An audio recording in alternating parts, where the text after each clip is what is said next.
I would first like to thank you for taking the time to listen to this video and go through this presentation so that you understand what some of my expectations are for this year in social studies for your student, or my student, your child.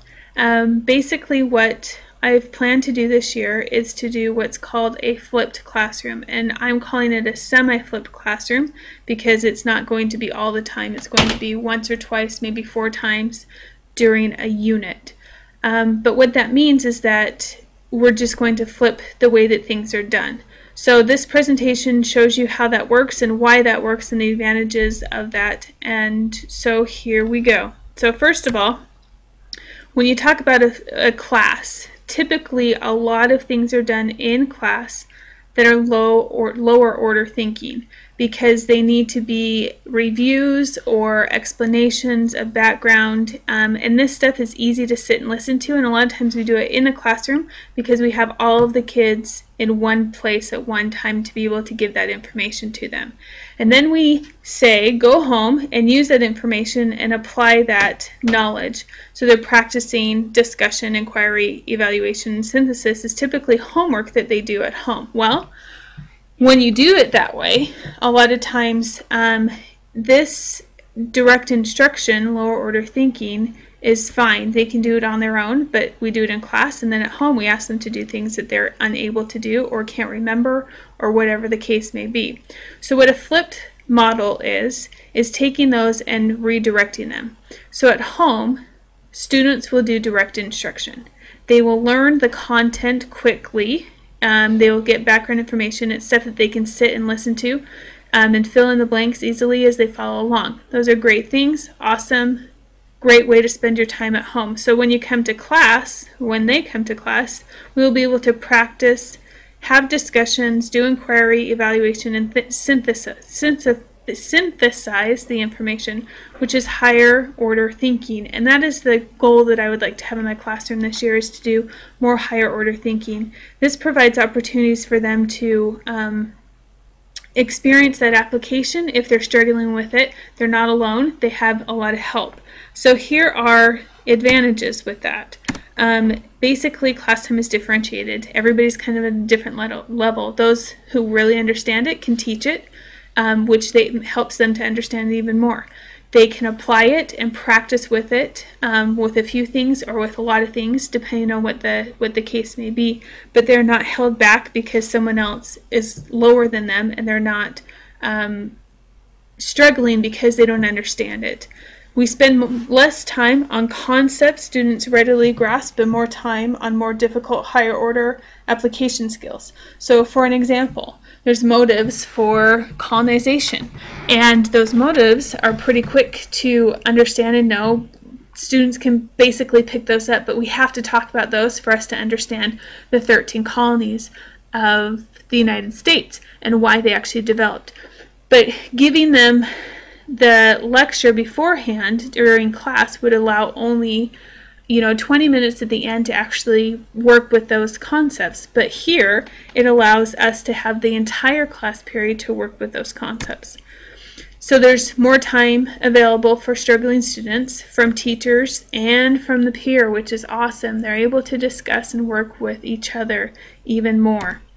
Mini lectures can be given when students are ready to grasp that knowledge. So if they have a question, they don't have to wait to ask me the next day, or they don't have to not be able to ask the question or get the answer when they need it.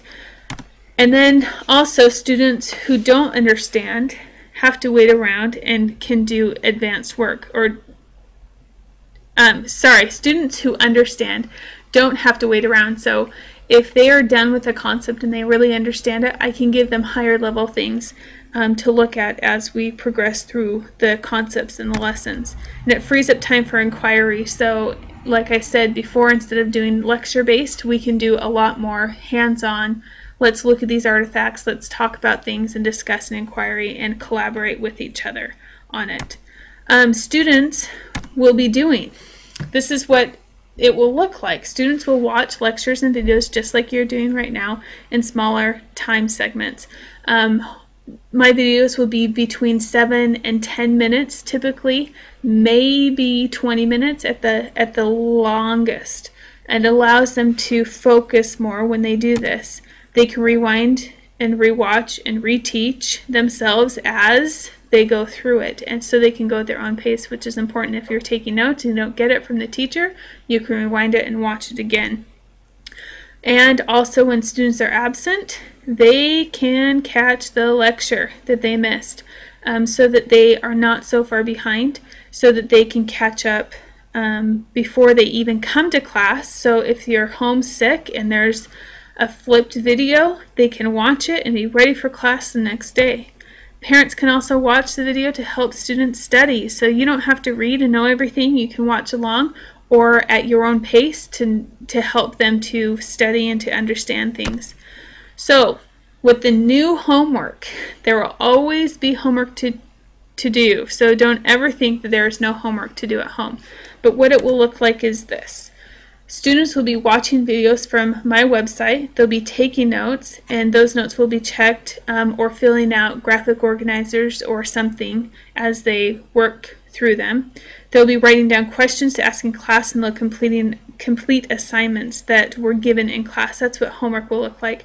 And if there isn't one of those, they can spend time reading or reviewing or doing other study type things, and we'll talk more about that in class so they understand that.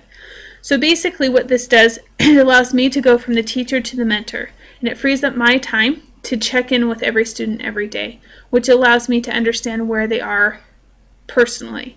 And basically there's a couple quotes there that you can look at, and there's more information if you want to know more about the flipped style. But my goal is to provide opportunities for students to become self-learners. And when I stop talking to them so much and they start using their knowledge and discussing with each other more, they become more self-learners. Students who don't have access, there's an issue. So not everyone will have access to a computer. So there's CDs or flash drives. They can come to my room before or after school. They can be in the library, both the school and the public library. Friends have access to it. Phones have access to it. Basically, students who don't watch for homework will watch in class while others are applying information and working on assignment, which is important to know that everyone is responsible for the work. They will not be able to miss a lecture or a video so that they understand the concepts. They may not have as much application time, which is incredibly important to learning and making them self-learners, but they will have the opportunity to do that. How parents can help, how you can help at home. Basically, it is pretty easy. You can monitor watching the videos, and it's easier than helping with homework. You don't have to know about colonization or about revolution or whatever the case may be. You can check to see that they're taking the notes and finishing their assignments. You can watch them yourself and actually quiz them on that. There's my contact information. If you have any questions, you can let me know, but basically what I want you to know is that this is a way to help you and to help me help our students, our kids, to understand better and to be higher level thinkers and be able to be productive members of society. So if you have any questions about this or anything else, please contact me in one of those three ways and let me know. And also don't forget that there is an open house on September 19th at 7 o'clock at McKnight, so that you can come and ask questions there and you can meet me in person. Again, thank you for listening to this, and I will talk to you. I will be contacting you all year.